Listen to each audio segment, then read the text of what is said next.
O'Neill സാബുവിന് പിന്നാലെ നെവിനും പുറത്തായിരിക്കുകയാണ്. ഒരു double എവിക്ഷനാണ് നടന്നിരിക്കുന്നത്. ഇത്തരത്തിലുള്ള ഒരു വാർത്തയാണ് ഇപ്പോൾ പുറത്ത് വന്നത്. നെവിൻ പുറത്തായോ, ഡബിൾ എവിക്ഷനാണോ നടന്നത്? നമുക്ക് ആ കാര്യത്തിലേക്ക് വരാം. എന്തായാലും വീഡിയോ മുഴുവൻ കണ്ടതിന് ശേഷം നെവിനെ കുറിച്ചുള്ള നിങ്ങളുടെ അഭിപ്രായം ഒന്ന് കമൻറ്റായി രേഖപ്പെടുത്തുക.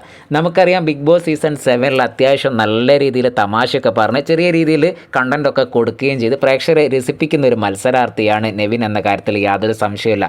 നെവിൻ്റെ സംസാര രീതിയും നെവിൻ്റെ പ്രവൃത്തികളൊക്കെ പല പ്രേക്ഷകർക്കും ഇഷ്ടം തന്നെയാണ്. അത്തരത്തിലുള്ള നെവിനെ ഇഷ്ടപ്പെടുന്ന ഒരുപാട് ആൾക്കാരുടെ കമൻറ്റുകളൊക്കെ നമുക്ക് കാണാൻ കഴിഞ്ഞിട്ടുണ്ട്. പക്ഷേ 8 പേരാണ് ഇത്തവണ എവിക്ഷൻ പ്രക്രിയ നേരിടുന്നത്. അതിൽ ഡേഞ്ചറസ് സോണിൽ നിൽക്കുന്ന മത്സരാർത്ഥിയാണ് നെവിൻ എന്ന കാര്യത്തിൽ യാതൊരു സംശയമില്ല. നെവിന് വോട്ടുകളൊക്കെ അത്തരത്തിൽ കുറവാണ് മറ്റ് മത്സരാർത്ഥികളെ എവിക്ഷൻ പ്രക്രിയ നേരിടുന്ന മത്സരാർത്ഥികളെ അപേക്ഷിച്ച്. നെവിൻ്റെ താഴെ ഉള്ള മത്സരാർത്ഥി എന്ന് പറയുന്നത് സാബുമേനും ഒനീലുമാണ്.